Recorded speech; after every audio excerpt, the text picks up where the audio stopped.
for having me for this fun session this morning. Welcome to everybody. The media landscape has never been more complex. More channels, more content, more data, and yet less clarity about what actually works. At the same time, AI is accelerating everything. It's making content cheaper, faster, and more scalable. But also raising a fundamental question: are we creating more impact or just more noise? Let me introduce our fabulous panel. I start there with Jenny Treiber-Ruckenbrot. She's Chief Marketing Officer Mini and responsible how the brand shows up globally. Thank you.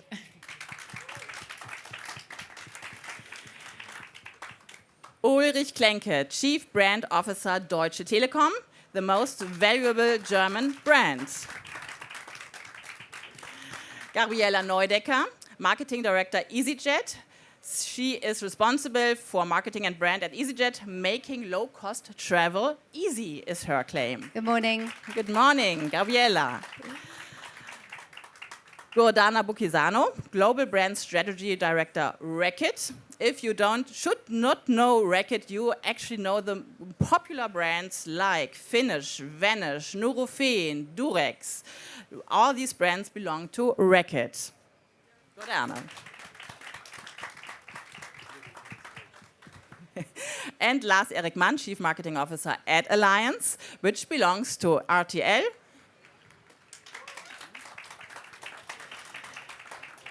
So today we want to go beyond buzzwords and ask a simple thing: what really drives brand growth right now? And what matters more? Reach, context, quality, or trust? Let's start with a film we have prepared for you this morning.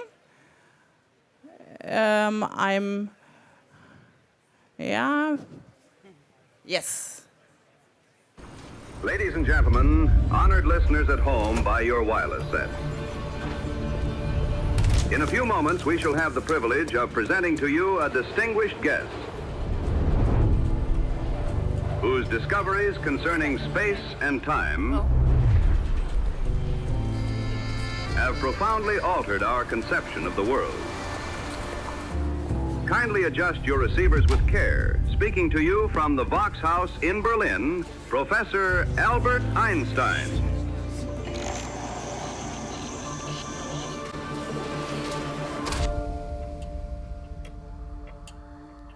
Ladies and gentlemen, whether present or absent, let us suppose that two observers witness the same event and yet measure time differently.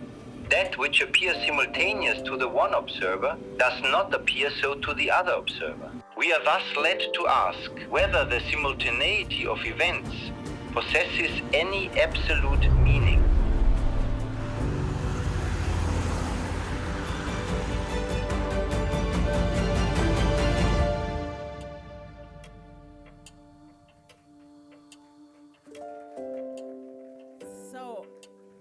Uli, take us inside this campaign. What makes the difference in how you made this campaign and how you made your campaign, I say, 1 year ago? What's the difference? Well, we are on a journey at Deutsche Telekom. Well, the good thing about being in technology industry is that all the AI companies coming to you and want to present what they're capable of. So we started that AI journey last year doing an AI challenge online. So we put a script online and waited for somebody who wanted to get 10,000 euros. And a lot of prompters were sending stuff in, and we did our first little footsteps. But the quality was not good enough. So we saw, okay, it was all looking comic-like, and humans were not really displayed rightly. So it was, that was the first attempt. And all ad agencies were running against it, of course, because they felt, okay, there is something happening in the industry because client is moving direction. So in January, February, we produced a network campaign for Germany and some other countries that was even more advanced. Einstein is the newest and latest, and we are now preparing our Christmas campaign, but in order to just show what's possible. So our aim is not to get cheaper and quicker, what we are, but like to show what's possible and just pushing the boundaries of AI. So the Christmas campaign, and Dan is here, Dan Fisher, from Ingo in London and Stockholm, and I urged him, I love him, but I urged him into something new, and he can tell. So now we are sourcing globally. So we've been looking for the best AI production companies on the planet. We've been looking into Korea, into manga people in Japan. We're going to to Hollywood and try to find the best possible way to produce our Christmas campaign, which is the story about like a grandfather and his granddaughter, which is super emotional, super human. And the first thought was, okay, we're gonna produce it on camera like normal because we are talking Christmas, we're talking people. But now we're going in the eye. Let's stay at the Einstein movie. Yes. And if you're working with AI, aren't you afraid that your brand gets sometimes lost in a sea of sameness if you're working too much with AI? I think it's the we have a new category here in Cannes, which is about AI, but the human interaction with AI. I just learned that from Adam. And it's like, and I think this is the important one. So you need to have a brilliant idea and a really good director and creative to talk about the storytelling and what you want to, how do you want to direct the story. And then you need the best prompters all across the globe to put it into reality. And I think the important thing is not to get mainstream and exchangeable, is to have still brilliant creatives on board, but in a different concept, because you're looking at it every day, so the iterations are coming from around the world, so you're working in different parts of the piece, so you're looking at it creatively on every day, the client and the agency together and the prompters to discuss every day where's the direction going, because you can mess it up every day. So this is the new way of working. It's exhausting, and people hate it from time to time because, it's a very agile process, but it leads you to better results, because we couldn't have done Einstein in 1924 in a proper way without a tremendous amount of budget, creating Old Berlin, creating Einstein, creating voice and stuff. So it's got. I think it's using AI for showing something which was not possible before is the true magic. I give a shit about if the picture is AI produced or not or whatever. It doesn't make a real difference. And the problem is always 30 centimeters in front of the PC. So it's the people directing it. So what we do at Deutsche Telekom is we go abroad, we go off-site, we prompt ourselves, we get a feeling for the creative process, we get a feeling for the newest, latest technology, working on Perplexity computer and stuff. So I let my people work on it in order to direct it in the future and be better. Jenny, looking at BMW, where does Mini still stand out in a way competitors can't copy if you think of the new way of working with AI? I think it's more coming from the past and the heart of the brand. So why people fell in love with Mini. And always talking to people out there, really everyone has a story with the Mini and everyone is smiling. If I talk what I'm doing every day, they say, oh, I had a Mini in the past. My daughter is having a Mini. So I had this story. Or and they always smile and feel something. And for me, that's really such a differentiator for us, to be honest, because I think we're really a love brand and it's an icon. And on the other hand side, we also use AI, as Uli mentioned before, to be smarter, to be more predictive, personalization, you can become even better.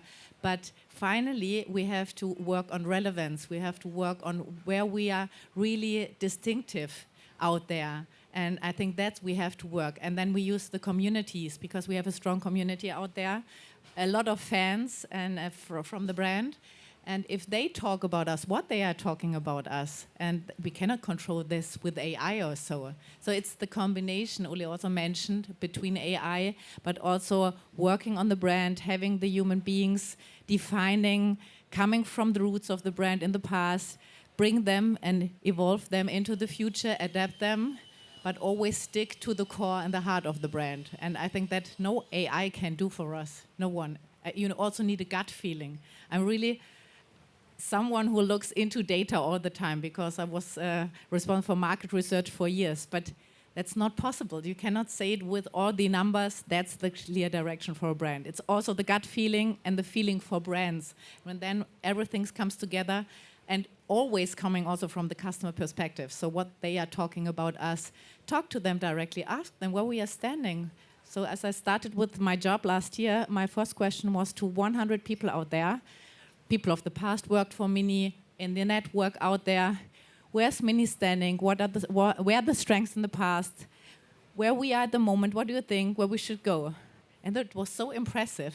That's also not for me what AI can do for us, but the combination, it's really, really strong. So we also can talk because I'm also driving a Mini. Yeah.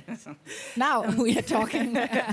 Gordana, in your brands like Vanish or Finish, where does advantage come from today? So could you give us a concrete example? Well, it comes from years and years and years of building the brand equity in the space, trying to make ourselves as more relevant to the human lives every day. And I think some of our brands, as you know, are 100 years old. And that's one thing that we don't compromise on, and we don't leave in the hands of AI is trust. Because we work in very highly regulated categories. Health and hygiene is very highly regulated. It's very complex. There is a lot of restrictions what we can and can't do. So the AI aspect helps us being efficient and do many multiple variations of our storytelling through the fast productions or wherever we decide to apply ourselves or good insights. What we can't AI is a trust. And once when we lose that trust with the consumer, it's gone. And that's something that we are very, very precious about. So the way how we do that is we use AI and we use our capabilities to understand the consumers, to help us really to understand our consumers, deep dive into insights, into audiences, beyond demographic. It's what they really feel and really try to attach ourselves to their daily lives. So we won lots of awards, as you know, like our Nurofen campaign, See My Pain, has won multiple awards here because it focuses around human and consumer truth. For example, that women's pain is historically being neglected. So the Nurofen campaign is about raising awareness of the woman's health and the challenges, and us as being somebody who is an enabler, as opposed to, selling another ibuprofen solution. So that's really important to us. So trust is not negotiable, and it's not AI for us. Everything else we can talk. Yeah. Lars, from what you see across brands, are they producing really better marketing or just more of it? So what's your observation? Well, I think that depends very much on the human at the beginning and at the end of the process. Volume is not the goal for AI. It's, as Jenny said, it's about relevance. And you can add relevance with AI like personalization, context, sensitivity, creatives. For example, we have a cooperation with Lidl at the moment. Lidl is a big discounter, and we have at the moment the Soccer World Championship, as you all know, and after the German matches, we have an AI speak. We create overnight an AI spot referring to what happens in the match and to the result of the match, and then the next morning, the spot is on air. We couldn't have done that with AI, and the spot is funny. We developed avatars for that, and it's a good storytelling, and this in combination with the special offers Lidl has in their shop now, it's very successful. Gabriela, in travel, emotion is everything. Where do you draw the line where AI simply doesn't feel right anymore? So unlike Mini, I would say that we don't have a community of people who are really passionate about our brand. I would say that people are super passionate about the category.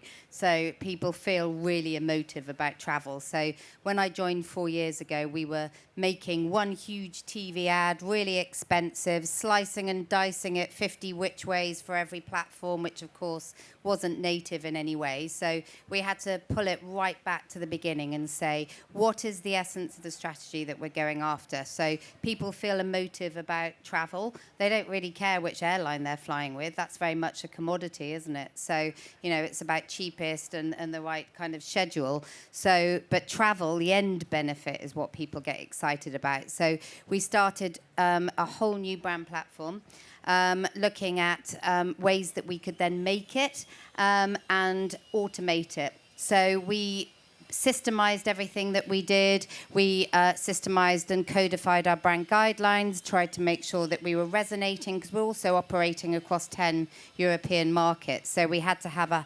hyper-local marketing program in each market, but without having a local agency. So we came up with a systemized idea that's very much creator driven. So we send out creators to each and every market, and we just say, film your content. It's really visceral, it's authentic, it's the way that people actually experience travel. And then what we do is to make it quite blunt, we almost put that in what we call the bucket, and we kind of automate that. But we don't distinguish between what's brand and what's performance ever. We're very much a retail marketer. We're a bit like a grocer in that sense. We've got pricing promotions going out all the time, but every single asset has to deliver the emotive value as well as deliver the kind of performance and deliver the ROI that we're looking for. So we have been on a 4-year journey now, and we've had to redo our whole team strategy,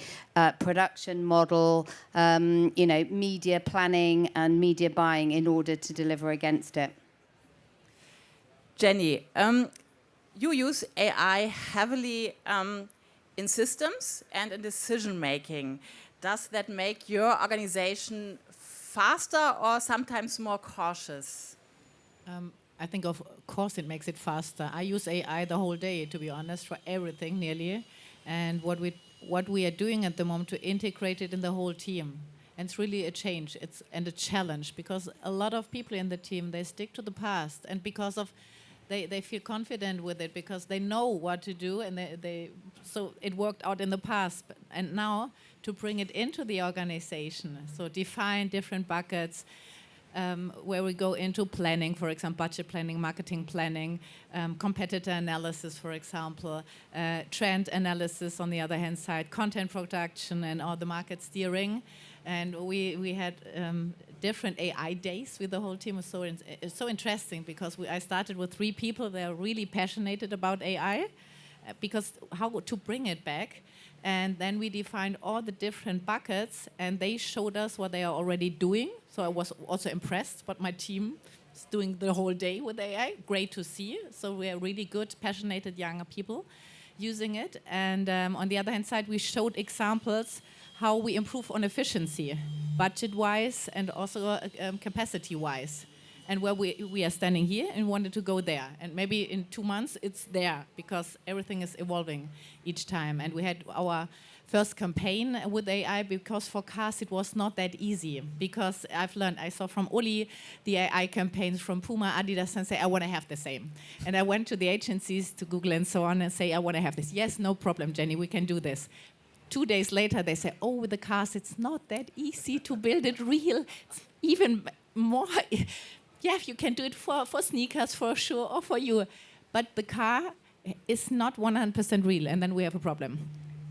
But it's evolving all the time, and now we are there. We can integrate it, we can adapt it, everything. So it's also for the team. Every day, it's really, they learn every day, and we have to learn. And what I'm doing is learning sessions, and really to show you really faster. For writing a briefing for an agency, we had an example, it cost us 200,000 euro years ago and weeks, and now it's produced within a day, and they can do it by themselves. So create a claim. Please do not ask the agency to create a claim. Take a glass of wine, sit together, and create it, and then come back. So I think you can be faster, more efficient, for sure. And then you have time to do the real brand work, because we have so much to do. We have so many transformation at the same time at the moment. The automotive industry is a huge transformation, the biggest ever. In terms of sales model, coming to the agency model, that's first time ever.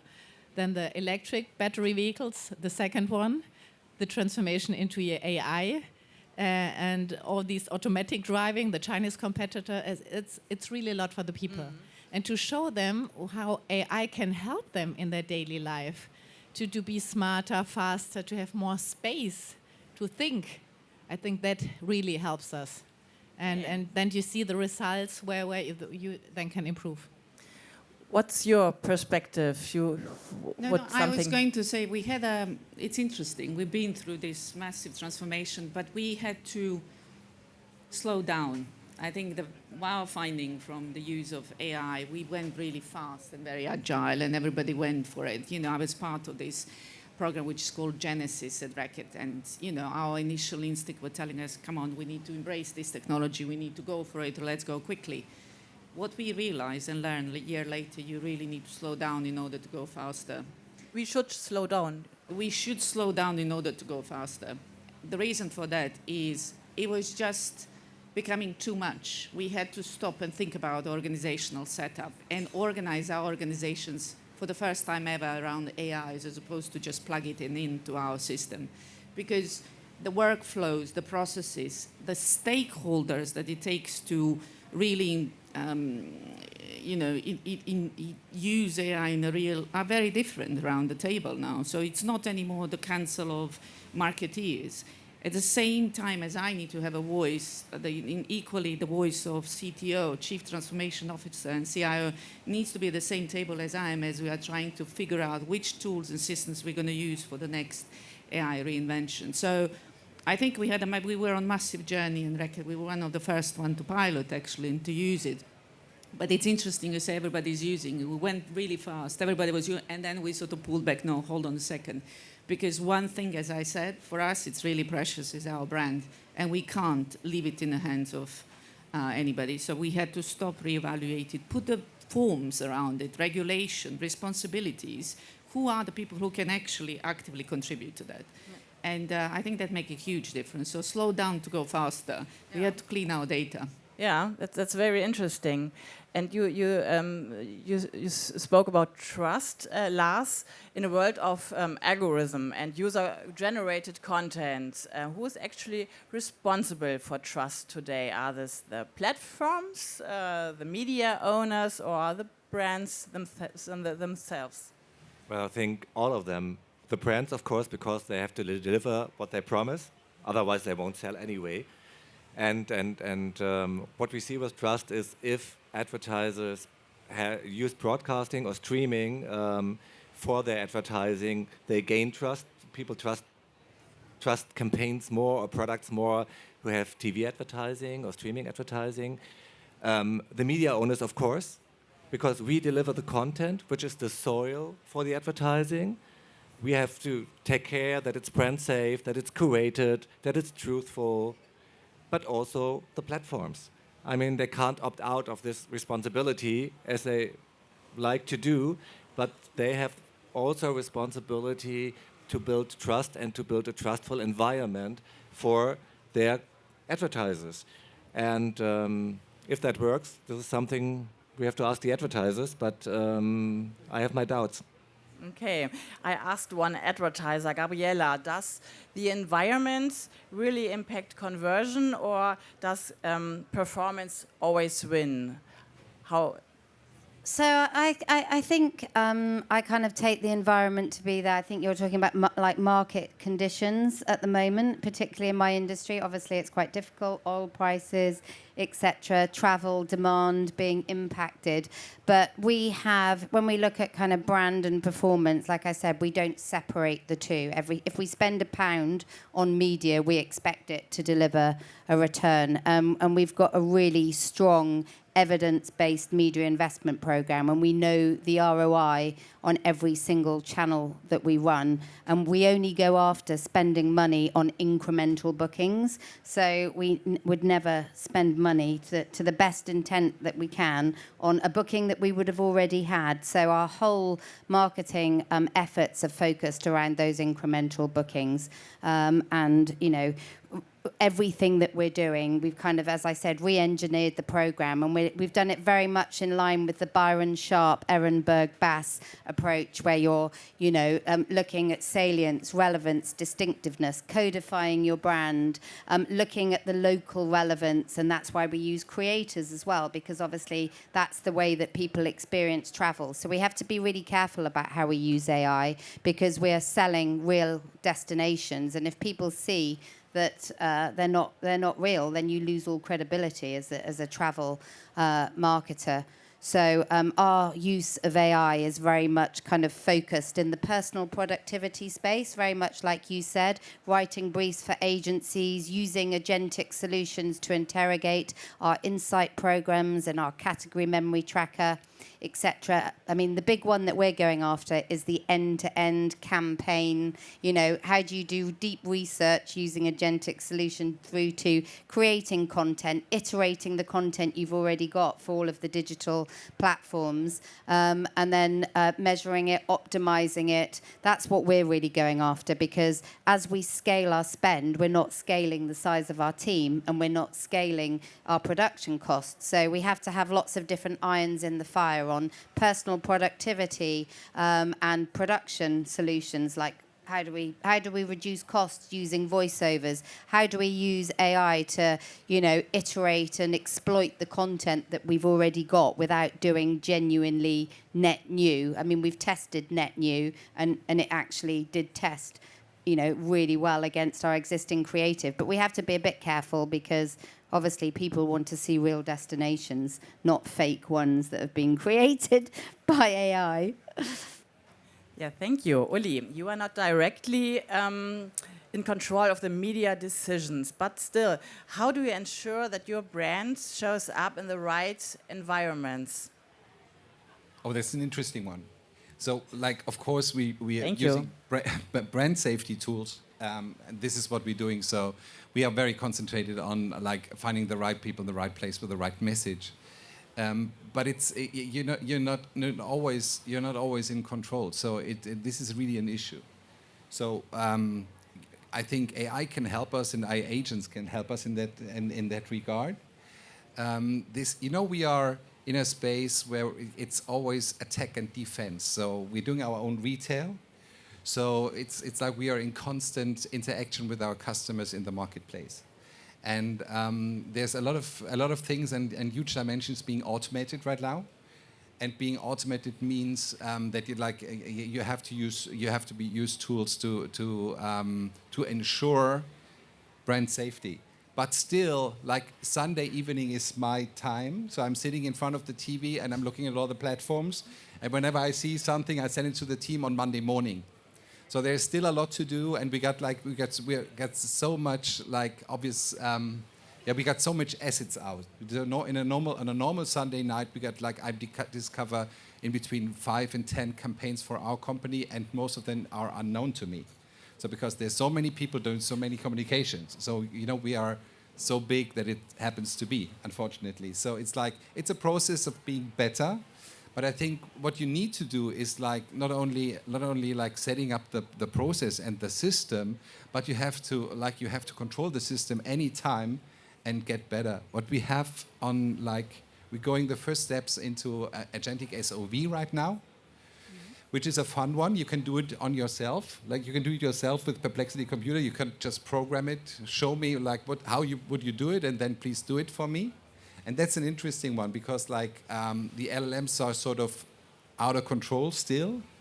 But ChatGPT invited me for a discussion here about ads on chat. So it's going the direction, and this will be the next big task to still control brand safety in this new sort of communication areas. Okay, thank you. Now I have a quick one for every CMO. You have to choose 20% more reach or 20% more better context. No, it depends. What do you take? I start with Jenny.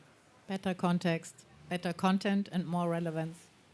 I think we need on relevance. It's not about reach in the future. It's about gaining relevance, and we have to adapt all the systems, all our content that the community will find us, that if you're asking ChatGPT or these AI systems, which is the best car for me as a person, then they have to find us, and then we should be recommended.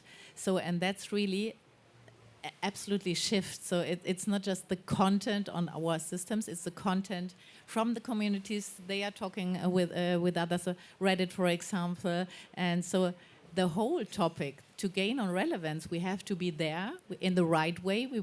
We have to build our own like mini ChatGPT with the characterization of the brand and giving an orientation. And so then we can return relevance. Gabriela, you have to choose 20% more reach or 20% better context. Okay, so 2 years ago I would have said context, but we're hammering the localization point in terms of delivering the relevance. We're doing it with the platform being native to the platforms. So for me now, it's about how we distribute that content further and more widely. So I'm going to say reach. Reach, okay. Now, Gordana. I'm going to say something you're not going to like, and that is depends, which is just like a Gabriela. We are a CPG brand. Reach is crucial to us, and it's really important. That's why the TV is fundamental for our success and reaching the people that we wanted on the scale that we wanted. So, but each campaign will have a different KPI. So in our world, while I'm building long-term brand equity, I also need to make sure that I deliver on performance KPIs. So it depends on the platform, depends on the campaign, depends on what I'm trying to send out there to consumers. Okay, thank you, Gordana. Uli, no, it depends. More reach or better context? Creativity, 20% more creativity, because still the better idea beats the shit out of the performance marketing guys. So we are a big brand, it's so therefore my aim is when we are visible all across the globe, so my aim is getting more creative and being emotionally better connected to the customers. Okay, thank you very much. Lars, are brands moving back into premium environments? What do you see actually right now in the markets? Yes and no. The brands who are focused on long-term growth are coming back to premium environments in streaming and TV. And we see other brands who rely very much on performance. What is funny, I talked to an advertiser a while ago, and they have a brand, I can't name the brand, but I grew up with this brand, and you can show me pictures without the brand on it, and I can tell you, this is the brand, I know it, and it gives me a warm feeling because I grew up with that. And the advertiser told me they focused on social for a while, and what happened is that the pictures in the head of the Gen Z and the user of social disappeared. They were never built. So, and what happens to the brand? They are now on a new battlefield with all these Chinese products. So they come now to a complete new battlefield where they didn't want to go, and now they want to go back to premium environment, context, and I think this is the right way, because when we talk about context, faster perception, 0.6 seconds, faster perception, more impact on the sales funnel, more activation, better add value, and this overcompensates the reach. Okay, thank you. Uli, you talked about creativity. Can a truly creative idea still win today, or does the system always win? The system normally tends to be average, so it's going mainstream. AI is helping anybody to go mainstream. Everybody got the same idea, showing it to you, and you say, okay, good. Now, well, if you want to attack the marketplace and lead the brand dynamically, you have to preserve the best ideas from scratch until into media. So this is most of my job is telling people not to be mainstream. We have it big posters in our offices. Never ever be fucking mainstream. It says. Fucking is standing there. It says fucking. Is there anybody from my team? There's yeah, it says. So yes, it is. And it's this is so important because with the help of AI, most of the people are getting mainstream. And telco is a business where most of the attackers attack with prices, but not a insight-based idea. for that reason, you know, it's so very important, like that as a brand officer, you keep the good ideas and you help them to grow. And this is like, I'm lighting a candle for my boss every day because he wants to have hot shit. So he always tells me, your only aim is like to be different, differentiate the brand, and be better in creativity. So this is what we are aiming for, and it's super, super, super successful. Okay, Gordana, how do you defend quality internally when the pressure is all about short-term ROI? The fight is on every day.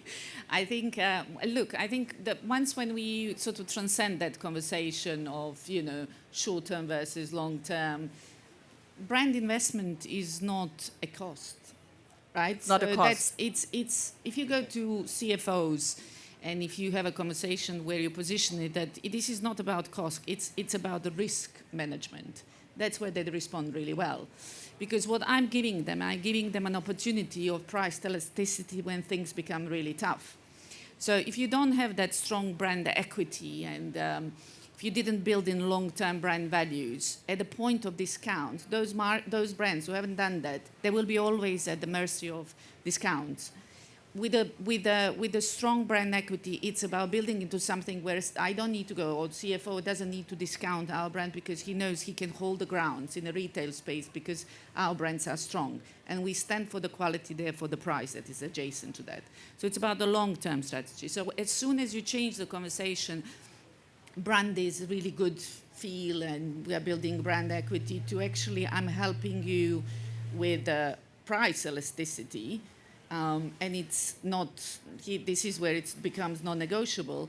They kind of say, oh yeah, I get that because I want to maintain my margin. And you can only maintain your margin when you invest in a brand.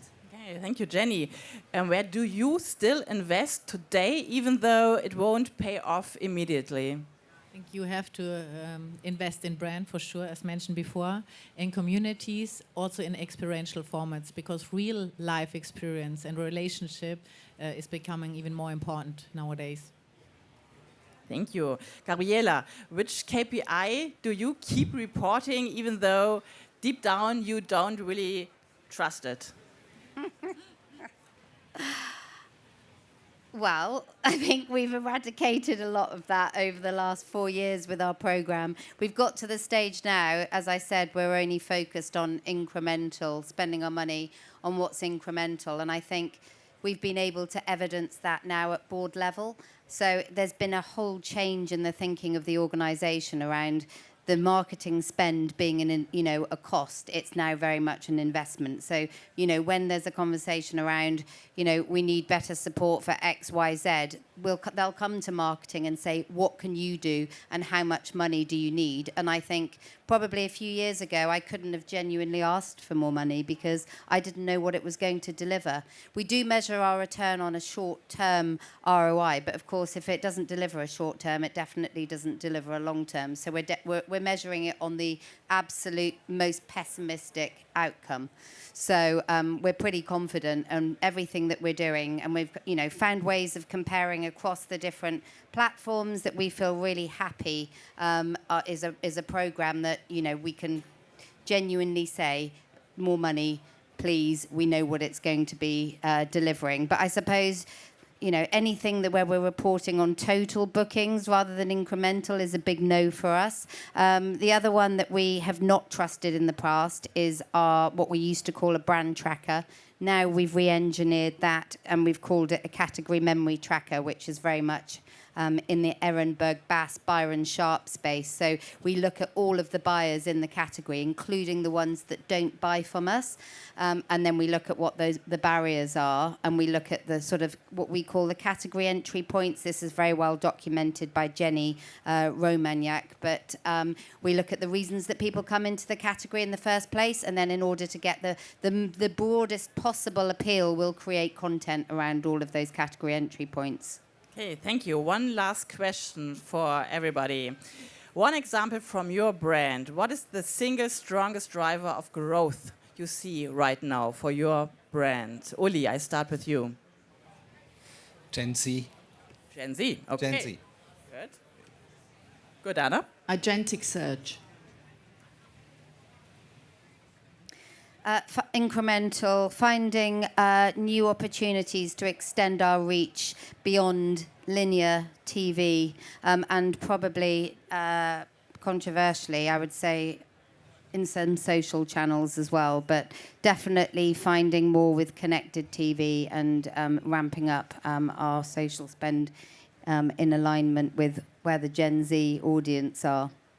Okay, Jenny. Or any Lars? Trust. Trust. Jenny. Using our huge communities. Communities. Okay, the time is over. Thank you very much for listening. Thank you, Uli, Gordana, Gabriela, Lars, and Jenny, for talking. Thank you so much. Thank you. Thank you.